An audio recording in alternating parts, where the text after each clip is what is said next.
Здравствуйте, в эфире программа «Интервью». И сегодня у нас в гостях главный тренер футбольного клуба «Алания» Заур Тидеев. Заур, здравствуйте. Здравствуйте. Буквально недавно вернулись с последнего сбора. Собственно, как он прошел? Вы провели 3 контрольных матча, без особого успеха. Собственно, какие итоги подведете? Сыграли мы не 3, а 4 контрольных матча.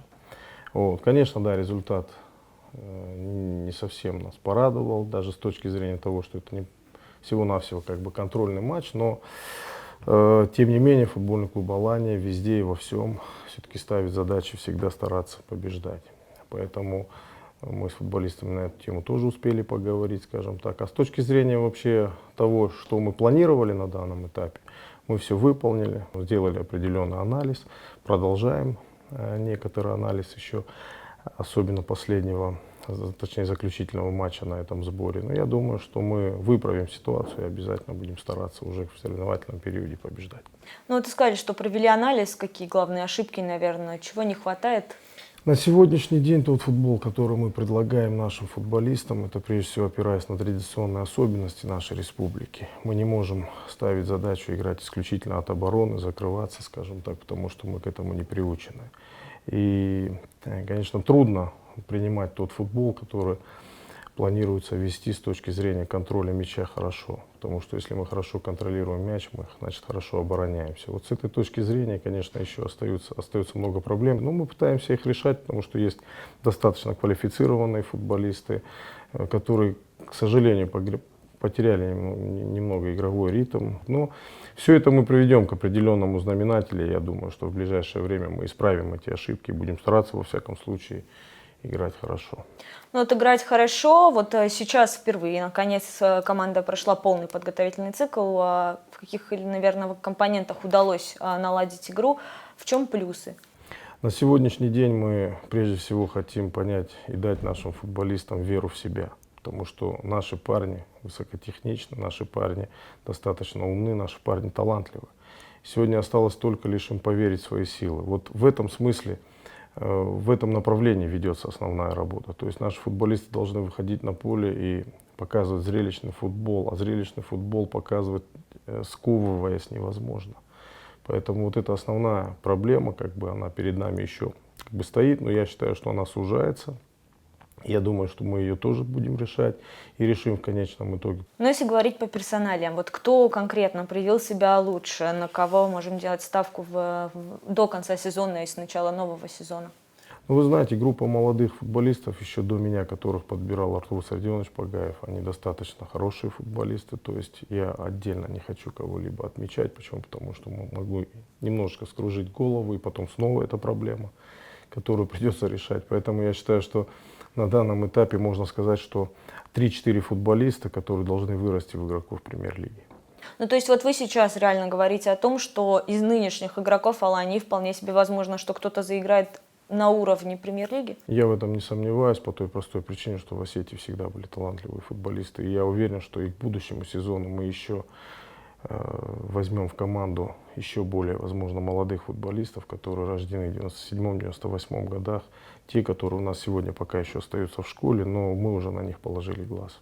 На первой пресс-конференции, когда вас назначили на пост главного тренера, вы сказали, что есть в составе Алании один человек, который, возможно, в будущем будет лучше Дзагоева и будет блистать на таком высоком уровне. Тогда не назвали имя, может, расскажете сейчас? Нет, дай бог мне того, чтобы я его не испортил, этого футболиста.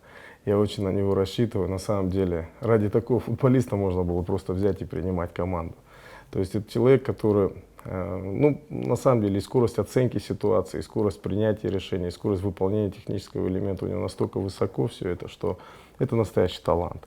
Он мальчишка, 11 класс, 98-го года рождения. Мы его бережно подводим к играм. Но я надеюсь, что уже в ближайшем матче он выйдет в стартовом составе.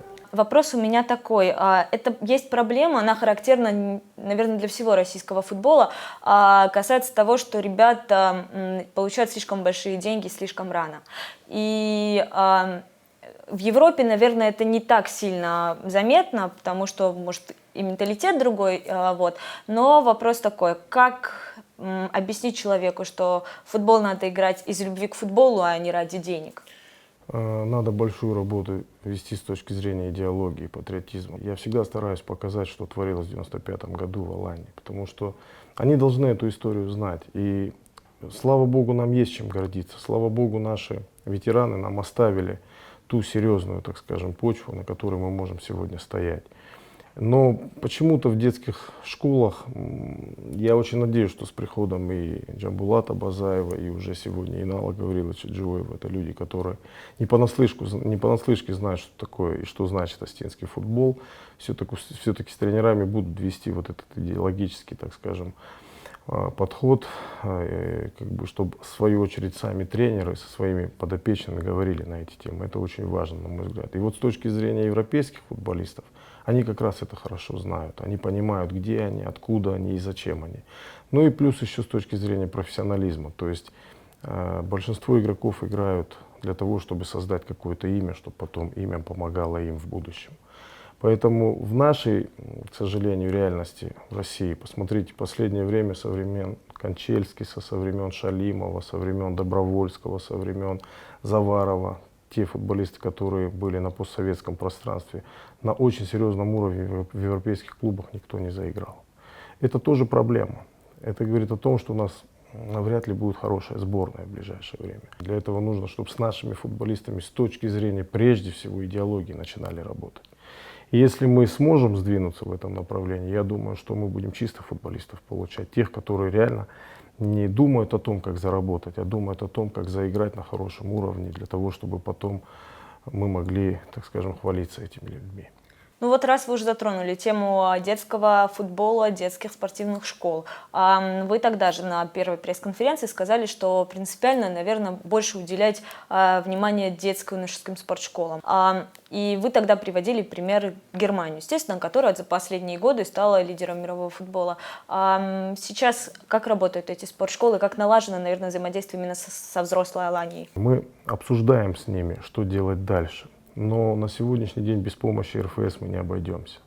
Очень важно, я вот только проходил обучение в Турции на категорию А, и мы там разговаривали с Лексаковым, а это человек, который более 100 работ научных написал, и мы с ним говорили на тему того, что творится сегодня в нашей республике. Оказывается, есть программа, где специалисты Академии тренерского мастерства могут приезжать на места и обучать методике. И они уже объездили более 50 регионов, к нам пока не заехали. У нас устная договоренность уже есть о том, что они обязательно к нам приедут. Вот, и они готовы, они прекрасно знают, что в нашей республике целый клондайк талантов. Они дали согласие на то, что они приедут и будут вести несколько дней семинары с нашими тренерами. Это очень важно. Мы очень надеемся, что эти люди будут приезжать и не один раз, и помогать нам. И сегодня нашим детским тренерам надо просто дать возможность реализовываться. Статус детского тренера нужно приподнять. То есть с точки зрения, особенно, конечно, с финансовой точки зрения, это наверняка сложный вопрос приподнять статус тренера до уровня там, главного тренера команды мастеров. Но приподнять статус с точки зрения методологии, с точки зрения информации и так далее, и больше беседовать с ними мы просто обязаны. Детский тренер должен понимать, для чего он здесь, и то, что от него очень-очень много зависит. Ну вот теперь, говоря еще раз о детском футболе, есть ли какие-то просмотры, может, в спортшколах? Следите за ребятами с совсем маленького возраста? Абсолютно знаю всех футболистов тех, которые даже сегодня уехали от нас. 9 футболистов сегодня находятся в Академии Краснодара. Достаточно много игроков в спортшколе Рубина, то есть в Академии Рубина. И кое с кем я уже веду беседы на то, вернутся ли они обратно. Даже есть такой случай, до меня это вообще не доходит, что наш мальчик, вратарь 97-го года рождения, умудрился уехать в Анжи. То есть я не представляю, что может быть там сегодня. И, к сожалению, мы стали терять этих игроков. Очень верю, очень надеюсь, что мы все сделаем для того, чтобы этих футболистов возвращать. Вместе с ними мы должны поднять Аланию. Для этого нужно время и нужно терпение. И я считаю, что мы должны это сделать. А у меня вот вопрос какой. Есть очень много талантливых ребят и в районах тоже. Что с ними? На сегодняшний день, особенно пригородный район этим отличается. То есть и в Селении, Нугир, и в Октябрьском мы также беседуем, стараемся беседовать с тренерами. В Алагире достаточно хорошо работает школа. Во всяком случае, там есть условия, постелено поле. искусственное. То есть, и мы обязательно, мы будем всех этих ребят держать под контролем. Конечно, очень сложно переводить их в спортивные школы города. Почему? Потому что эти все проезды и так далее. И это как раз тот случай, когда надо создавать региональный центр в Осетии. Он обязательно нужен, потому что наши футболисты должны получать правильное образование, строить Аланию, по-настоящему строить настоящую Аланию с великими традициями надо с этого. Я не знаю, насколько это сегодня возможно, нужно время. Но я думаю, что если мы сможем объяснить это нашему болельщику, он нас поймет, потому что мы все-таки бьемся за то, чтобы через несколько лет, как это сделал немецкий футбол, мы вышли все-таки на те ведущие, скажем, роли, на которых мы когда-то были. Ну вот если говорить о составе Алании, сейчас еще не до конца сформирован, я имею в виду то, что слишком много футболистов, вы говорили о том, что состав будет значительно урезаться. И особенно это касалось тех, кто старше 90-го года рождения. Это сейчас что? Да, на сегодняшний день, к сожалению, почему-то так произошло, что мы заявили сразу 35 игроков и лишились фактически места. То есть мы сегодня не можем заявлять игрока, если даже мы это захотим, потому что всего на сезон дается 35 позиций. Заявили игроков, ну, по моему впечатлению, во всяком случае, слишком взрослых, которые как-то не совсем понимали более молодых игроков. Слишком большая разница в возрасте была. Когда я пришел, я первым предложил этим футболистам уйти. Почему? Потому что нет смысла быть где-то там внизу и иметь при этом опытных игроков, на мой взгляд. Возможно, я ошибся, время покажет, но если исходить из наших возможностей сегодняшних, которые у нас есть, очень сложно содержать опытных игроков. Поэтому было принято решение, что надо все-таки освободить этих футболистов и больше обращать внимание на молодых игроков. На сегодняшний день у нас осталось 25 игроков, значит, из них 3 вратаря. Значит, остальные все футболисты молодые. Самый старший игрок, вот мы сейчас его отозвали с трансфера, это Елбаев Артур, ввиду того, что мы все-таки думаем, что в центре нападения у нас есть вот проблемки. Вот он у нас самый старший футболист 88-го года рождения. Остальные парни не старше 90-го года рождения. И самые младшие у нас 98-го. То есть вот фактически на этих ребят мы сейчас опираемся. На поле должен выходить исключительно тот футболист, который хочет побеждать в составе Алании. То есть и поэтому я думаю, что мы создадим такую команду. Ну, здесь вопрос у меня такой. В состав Алании формируется исключительно сейчас из местных игроков, ребят, воспитанников осетинского футбола. И здесь есть такая аналогия, она, конечно, преждевременная, очень сильно преждевременная, но я думаю, многие думали о том, что Алания лет через 20, наверное, может стать таким аналогом Атлетико Бильбао, да? Тоже команда, которая всегда играет успешно, но всегда состоит только из местных воспитанников. Вот как вы думаете, как относитесь к такой теории? На данном этапе, в принципе, думать и мечтать об этом мы можем. И стать такой командой мы не то что можем, мы обязаны. Почему? Потому что у нас еще больше воспитанников, еще больше сильных игроков, чем там в Атлетико. Это я вам точно говорю. Хочется верить, тем более Осетия всегда отличалась талантливыми футболистами. Здесь футбол любят и футбол играют все. А вопрос такой, сейчас Алания на какой стадии находится? Здесь зарождается только команда или уже можно говорить о том, что какой-то, не знаю, хотя бы направление у нас уже есть, то есть мы уже чуть-чуть дальше отошли от зарождения? Вы знаете, нет. Мы еще не подошли к тому, чтобы начать рождаться. Скажу вам почему. Алгоритм действий должен быть. Мы должны все делать постепенно. Мы не должны торопиться, потому что мы уже наторопились. И достаточно этого. Нам надо поднимать детский футбол. Вот когда мы поднимать начнем детский футбол, а параллельно мы обязательно должны также поднимать футбольный клуб Алания, вот тогда можно будет говорить о том, что мы начали зарождаться. И я надеюсь, что это начнется уже вот-вот скоро. То есть со следующего сезона мы планируем провести мощную селекционную работу, значит, исходя только исключительно из местных воспитанников. Постараемся максимально возможное количество игроков, тех, которые сегодня от нас уехали, вернуть и продолжать заниматься развитием детского юношеского футбола. Если нам это удастся сделать, вот тогда будет точно, можно сказать, что началось зарождение. На мой взгляд, мы снова должны называться «Спартак Алания». Вот мне так кажется, потому что мы должны затронуть разные эпохи. Когда-то был «Спартак» Орджоникидзе, и когда-то команда выходила в союзную высшую лигу. И мы не должны забывать о том, что было раньше. потому что без прошлого я не представляю, какое может быть будущее. Да, мы не должны спешить в своем желании возродить Аланию, потому что быстро мы можем это сделать только одним способом. Это, наверное, многомиллиардные какие-то вливания, как это бывает, да, в разных других клубах. Но это, как показывает практика, ненадолго. Вот сейчас какие способы мы видим возрождения футбола осетинского?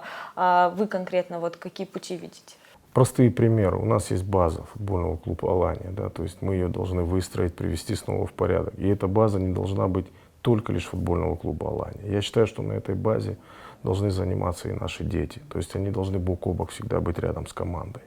Ну и, конечно, наши тренеры должны все-таки наших детей обучать правильному футболу, то есть исходя из тенденций развития футбола. К сожалению, нашим тренерам об этих тенденциях может быть незнакомо по той простой причине, что методика часто меняется. Они ее не могут откуда-то взять. Для этого, опять-таки, нам нужно четко наладить значит, взаимодействие с Российским футбольным союзом. И Российский футбольный союз, я думаю, что прежде должен предпринять шаги по отношению к нам. Почему? Потому что они все прекрасно знают, что практически в каждом туре премьер-лиги противостояние осетины против осетин. Да? То есть и воспитанники нашего футбола практически играют во всех лигах.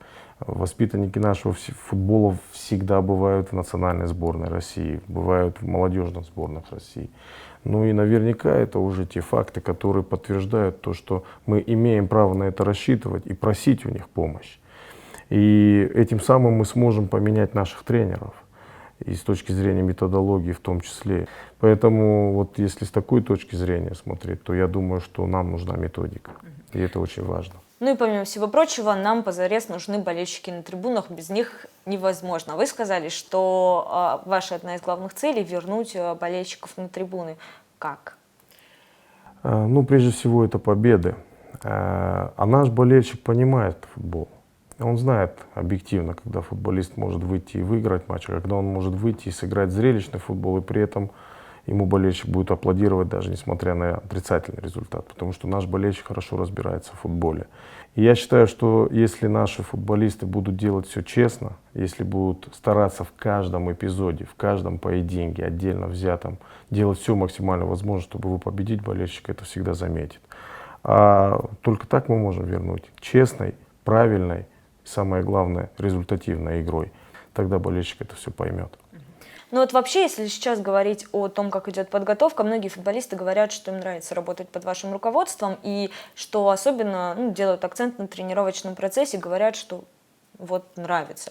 А вы что скажете? Что поменялось, наверное, за последнее время? Вы знаете, как нравится он может, лишь бы он был полезным. Поэтому в данной конкретной ситуации, конечно, молодые футболисты, их внимание надо привлечь. Что поменялось? Ну, мы больше стали уделять внимание тому, что теперь мы не работаем с макетом. У меня есть программа специально в виде анимации. Мы показываем, как перестраиваться нужно в том или ином эпизоде и так далее. Вот. А с точки зрения управления и самим тренировочным процессом мы просто стали уточняться во всем. То есть на одном тренировочном занятии невозможно решить несколько задач, тем и так далее. Поэтому мы подбираем определенную тему для ее реализации и под нее подбираем определенные средства. И работаем только лишь над этой темой, чтобы она быстрее и лучше усваивалась. Ну, что касается, вот сейчас сказали, что все ребята молодые, проблем с авторитетом не возникает, то есть тренер всегда прав. Нет, я говорю всегда футболистам одну и ту же фразу. В тактике не может быть монолога, в тактике должен быть диалог. Они должны слушать меня, слышать самое главное, и в то же время они должны анализировать. И я всегда разрешаю спрашивать обо всем. Потому что, вы знаете, футболист — это тоже личность. И в каком бы возрасте он ни был, он должен понимать, что он имеет возможность что-то сказать. Другое дело, чтобы это везде должна быть мера определенная. Естественно, в этом смысле у меня, слава богу, еще никогда не было проблем с футболистами. Но высказываться я им всегда даю возможность. А если говорить о вашей тренерской карьере, до Алании работали в Казахстане. Вот после того, как вы уходили из той команды, были предложения из других клубов? Вот каков был ваш ответ? Вы знаете, была возможность остаться в Казахстане, была возможность остаться в футбольном клубе «Атыра», в котором я и был. Но Тогда, когда ушел оттуда Юревич, я тоже хотел уйти вместе с ним. Но футболисты настояли на том, чтобы я остался. Когда я понял, что этих футболистов не будет в этой команде, а их большинство, вот, я решил уйти. Директор клуба просил меня остаться, но не было смысла в этом. Также был вариант с клубом первого дивизиона чемпионата Казахстана. Ну, как-то мы поняли, что с кем я работаю, агентской компанией, что это не тот выход из положения. Потом поступило предложение из болгарского футбольного клуба «Славия София». Значит, ну, я особо не думал, потому что на тот момент уже стали говорить об Алании. Я не раздумывал особо над другими предложениями, когда услышал о том, что нужно возвращаться в Аланию. Ну, возвращаясь в Аланию, наверняка знали о том катастрофическом финансовом положении, в котором сейчас находится команда. Понимаю, что во многом, наверное, данные такие не особо бывают на слуху, но все же, вот сейчас у Алании какой бюджет и на что его хватает? На сегодняшний день формируется бюджет, и, как нам объясняют, то, что этот бюджет в ближайшее время начнет работать, около 25 миллионов. На что он хватит? На сегодняшний день, я вам скажу откровенно, в футбольном клубе «Алани» созданы самые лучшие условия для реализации учебно-тренировочного процесса. У нас есть прекрасные поля, у нас есть сегодня возможность тренироваться на всех этих полях, то есть и на базе в том числе. И говорить о каких-то серьезных целях и задачах с таким бюджетом, конечно, очень сложно, но на данный момент нам этого и не нужно. Было бы хорошо, конечно, чтобы бюджет был чуть побольше, но для этого мы должны сами его попросить ровно так, чтобы это было объективно. А что касается увеличения бюджета, ну, это наверняка будет зависеть от того, способна ли республика это делать. Любыми путями нам не нужно. Ну вот если говорить о самих ребятах, они подписывают профессиональный контракт с клубом, и бытует мнение, что несмотря ни на что, они получают огромные деньги. Вот вы сейчас что скажете? Ну, что касается нашего футбольного клуба, то у нас, естественно, огромных денег быть не может, потому что у нас бюджет четко сформирован, и здесь все прозрачно. У нас заработная плата футболистов где-то в среднем составляет 10-15 тысяч рублей. Я не думаю, что это большие деньги. Но я считаю, что в этом возрасте они должны думать несколько о ином. Есть, конечно, футболисты, которые поопытнее, они наверняка и получают чуть побольше. У кого уже есть семьи, или они вот-вот могут образоваться. Поэтому это понятно. Но что касается молодых футболистов, то я думаю, что об этих контрактах мы говорим постольку-поскольку. И об их условиях уж тем более. А вопрос такой, вы тогда сказали на своей пресс-конференции, что не делаете ставку на виртуальных спонсоров, которых сейчас и нет. Как думаете, вот все настолько плохо, что даже, например, местные предприниматели, понятно, речь не идет там о многомиллиардных каких-то вливаниях, но какой-то помощи, наверное, и спонсорской поддержки, это нереально? Вы знаете, у меня был такой пример интересный. Я не буду, естественно, называть фамилии людей, но я вам скажу с уверенностью, они, по-моему, устали. В 2011 году, когда я фактически терял футбольный клуб «Фаюр», и Александр Албегов уже не мог содержать эту футбольную команду, я побирался везде, скажу честно. И звонил и водочникам разным, успешным и не очень успешным, ну, людям абсолютно разным. И мне все говорили: тебе дадим, но только не футбол. Но мне они не нужны, эти деньги, мне нужно было содержать команду. И тогда у меня не было выхода, как обратиться к Сергею Керменовичу. Он нашел людей, наверняка он лучше знает, к кому обращаться и так далее. Поэтому есть такие люди, которые готовы, наверное, вкладывать деньги, но им надо четко объяснить, для чего это надо. Для этого надо создать определенную программу, мы должны четко выражать свои мысли.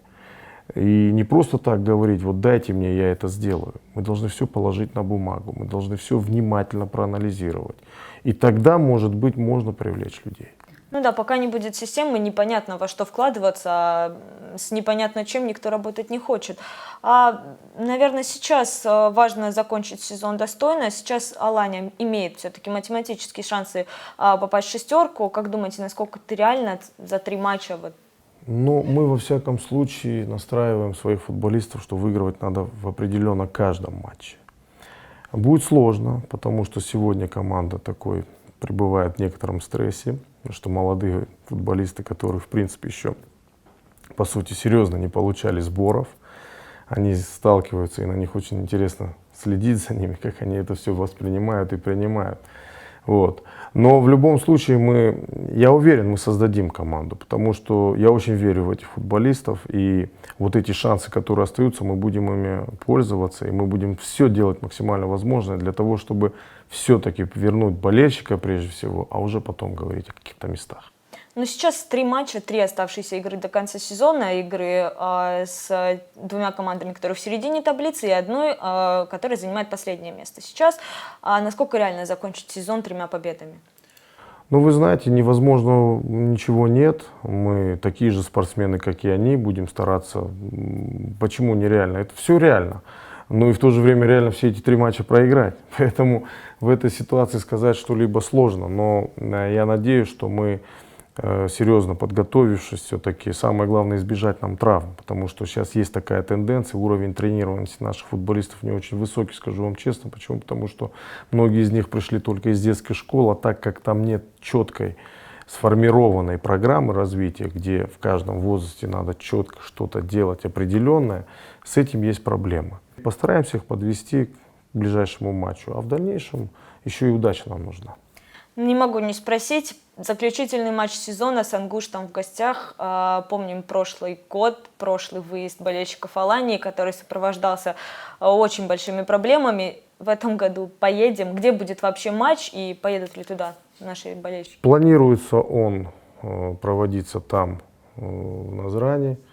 Вот. Я лично бы не хотел, чтобы наши болельщики туда поехали. И провокация может быть любая, поэтому мне бы не хотелось, честно, во избежание, опять-таки, всякого рода проблем. Ну и, наверное, в заключении мой последний вопрос. Ближайший матч с Астраханью. И у нас будет после этого лишь один домашний матч, один до следующего года. Наверное, вот ваше обращение к болельщикам, чтобы, наверное, на последний матч они все-таки пришли и поддержали своих ребят. Вы знаете, я верю в нашего болельщика, и во всяком случае могу честно заявить, наши парни работают очень хорошо. И без болельщика нам нет смысла вообще на поле выходить. Пусть пока будет его немного, этого болельщика футбола, но тем не менее, сегодня я могу точно сказать, сегодня Алания делает все для того, чтобы стать правильным и честным футбольным клубом, который будет воспитывать наших местных игроков. И мы, во всяком случае, они должны понимать и знать, что мы играем и любим футбол только ради них. Поэтому я бы, конечно, очень хотел, чтобы пришел болельщик. Без болельщика мы никуда не сможем идти и двигаться, поэтому я очень хотел бы, чтобы наш болельщик к нам вернулся.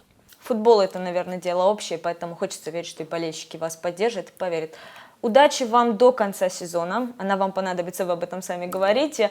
Хочется все-таки так вот на позитиве закончить сезон и футболистам, и болельщикам, поэтому мы вам всяческой удачи желаем. Спасибо вам большое. И спасибо вам, что сегодня нашли время прийти к нам, ответить на наши вопросы.